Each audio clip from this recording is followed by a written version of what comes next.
Hi everyone, I'm C.E. Lovick. Thanks for joining me. It's been a while, hasn't it? I've been thinking about a word, the word artist, and what it means to be an artist. On the surface, the simplest definition is, someone who creates art. But that's just the literal meaning of it. I'm really more interested in what's going on internally, the mechanisms that actually define what an artist is. So if I look at other creators of art, and if I am honest with my own inspection, I don't think an artist is just someone who makes art. I think it's more powerful than that. An artist is someone who is compelled to do so. We are driven by an internal madness, a force that demands that we make something, make what our soul desires.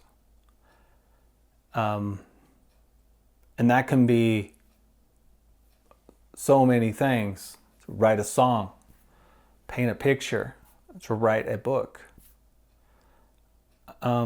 Whatever it is, for me, it's always been like a fire inside of me. And if I didn't do art of some kind, I think I would die. Like, I wouldn't die maybe in the literal. I wouldn't die in the literal sense, but my soul would wither away and rot, and I would be a shell of a man. I think if you're an artist, you already know this. I'm not telling you anything new. And it's a curse and it's a blessing. Because it's great to be able to create things, but it's painful. And you feel like that this is life's highest calling, and you're just compelled to do it. You're compelled to express the world through your senses, and for a moment, and that's all we get. For a moment, there's clarity, there's love, euphoria, and peace. And that's enough to keep you going. And when I was a kid, when I was pretty young, I remember doing this. I came up with ways to deal with the world. When I felt bad or I was bored. I remember standing outside my house waiting for the school bus, thinking I wasn't interested in the world today as the world was then. And, for whatever reason. But I would pretend to be someone else. I would be a superhero. I'd be an alien. I'd be a monster.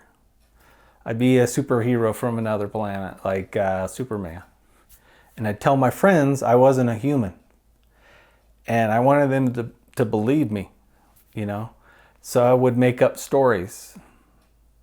I remember one time I was in gym class and there was a helicopter going overhead.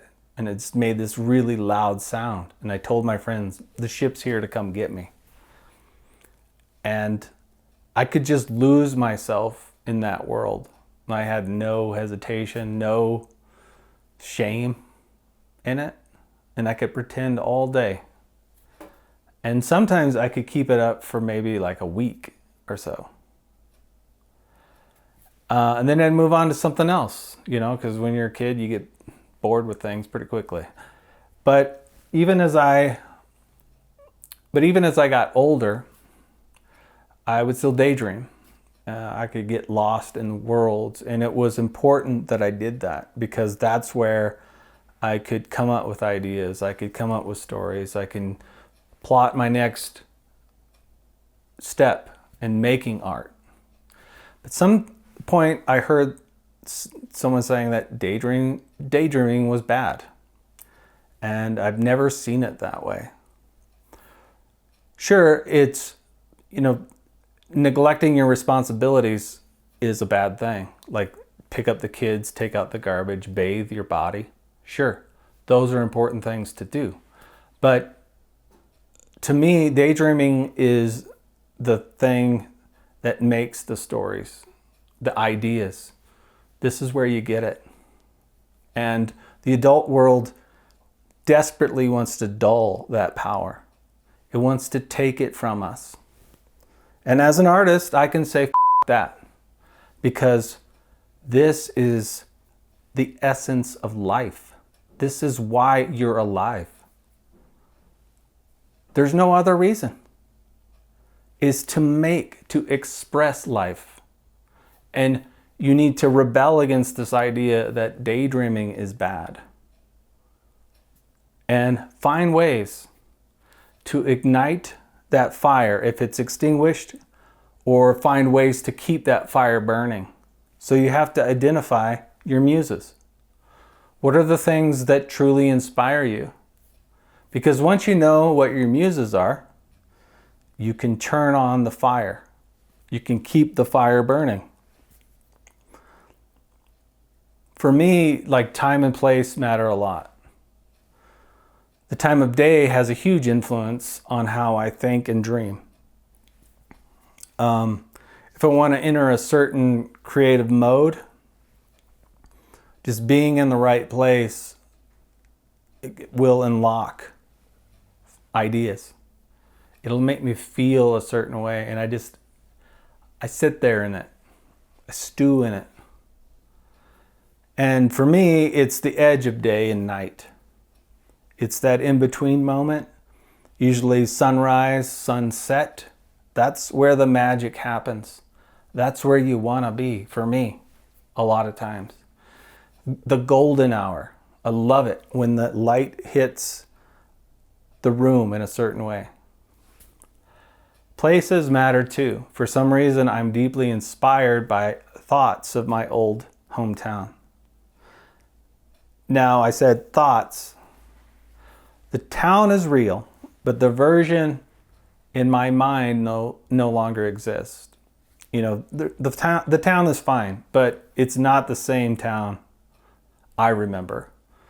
And so there are remnants, though, fragments that still exist, and they're enough where I can pick out memories. I can take pieces and build stuff out of it, like the way a road is, the way it bends, or the way it moved, how it was like sidewalks cracked, the colors of storefronts, the lights on the sun on a building, the shadow, how the shadow lays, the architecture, driving down certain streets, going down a hill, and going up a hill.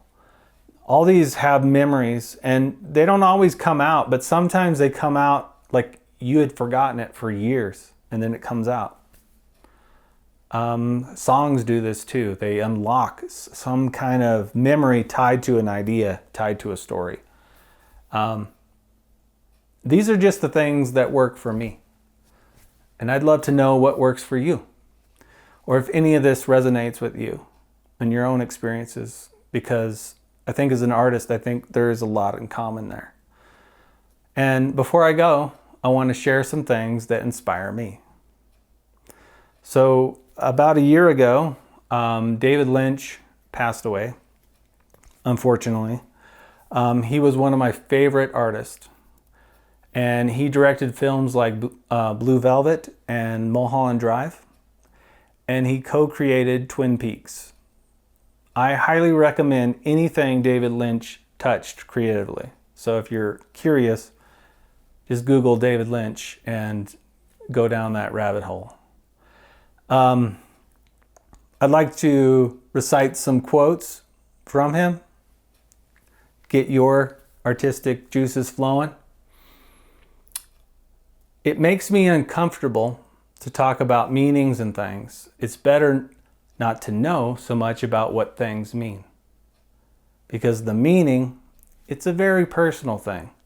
And the meaning for me is different than the meaning for somebody else. Ideas are like fish. If you want to catch little fish, you stay in the shallow water. But if you want to catch the big fish, you've got to go deeper. Deep down, the fish are more powerful and more pure. They're huge and abstract, and they're very beautiful. Finally, I don't know why people expect art to make sense. They accept the fact that life doesn't make sense. And if you are a fan of Twin Peaks or David Lynch, or if any of this, caused you to become curious about who David Lynch is, I've linked a really cool audiobook of Agent Cooper in the description. It's basically when Agent Cooper would speak into his little handheld tape recorder and talk to Diane. So anyways, that's linked in the description below. If you enjoyed this content, please hit like and subscribe. I really appreciate it. And thank you for listening. And until next time, I'll see you later.